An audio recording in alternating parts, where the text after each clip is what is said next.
So, Super Bock, abadia, yeah, abadia. Super Bock abadia is what I'm reviewing, fans. This is relatively new to my standards. I didn't even know this existed until a couple of weeks ago. This comes in at a 330 and is 6.4%. It's very, very small. I don't know if you can see it in the corner there, 6.4.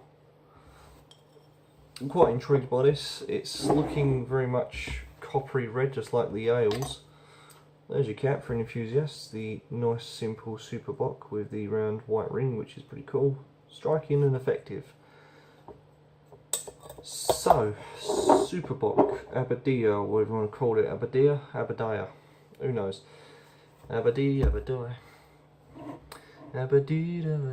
Right, so it's red like an ale, it looks like an ale, but I'm hoping there's going to be quite strong in the way of flavours. I'm hoping maybe like a fruit comes through, or a very strong malt of some kind, but I really don't know. I've never tried this, so again, it's all part of the fun.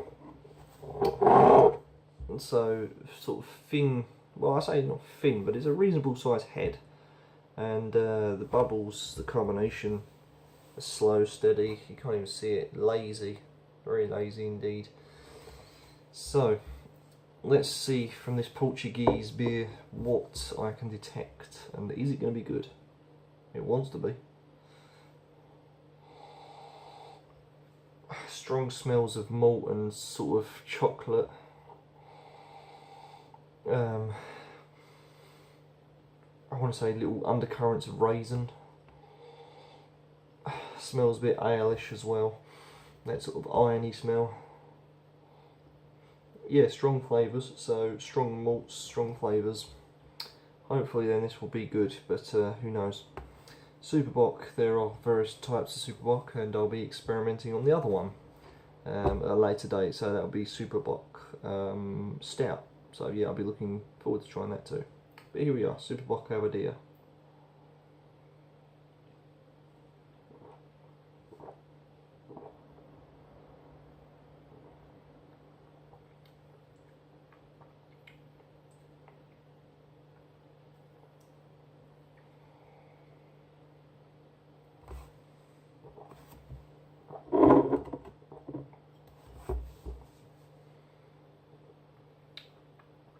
I'm not really sure. Oh, excuse me. I'm not really sure what I'm detecting. Really, that is it's quite sweet, like a subtle sweetness to this, and it also gives that sort of.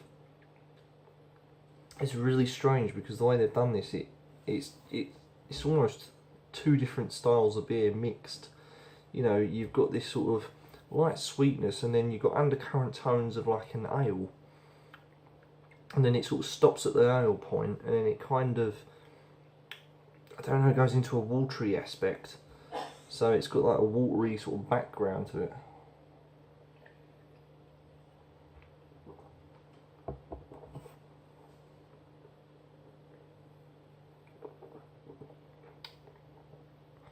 Yeah, there's definitely some malts there. Some malts, and I want to say some currants as well. There's like a sweet currant, but the currants don't come through. They're not very, very strong. They are very weak. They're just there to kind of jazz it up a bit, I guess.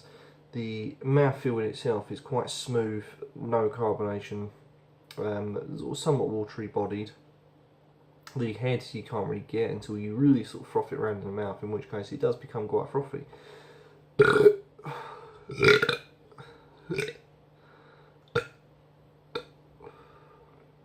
Fub that, sign of a good beer, fans.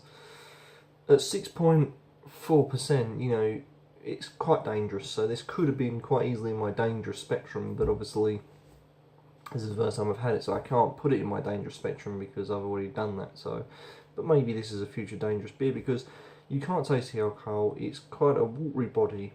You've got sort of a light sweetness there. You've got undertone currents of what to me tastes like a raisin, or as close as I can get to a raisin even, but without actually coming through too strong.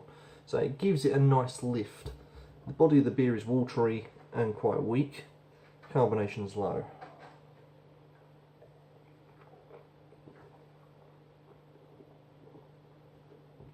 There's almost a touch of a spice there as well. A little bit of a spice somewhere around in the mouth. Hits the back of the throat a little bit. And it gives you a slight dryness on the tongue. Not too much, but just a slight dry. Then you're left with that, just sort of that mellowed sort of sweetness with the background of flavours too. So even the aftertaste is quite flavoursome. I'm quite impressed by this. It wasn't what I thought it was going to be. I kind of looked at it and thought it's going to be sort of fruity, and it does. It kind of has undercurrent tones of fruit, but not to the extent where it's like, wow, that is too much. It's a cross between like a beer and an ale, but actually it's more leaning towards the beer side of things because it's obviously got more flavour than an ale. So yeah, I don't mind it. It's reasonable. So I would give this. I'm going to give this about an 8 out of 10. I think it's reasonable flavour for what it is. It's surprised me that it's a light body, despite the appearance of the actual beer itself looking really dark and strong. But it's a very light bodied for a 6% or 6.4 as it is. Potentially dangerous, and yeah, I quite like it. So there you go, fans. That's my verdict on Super Bock Abadia.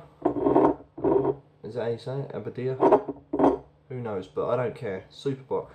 Good stuff.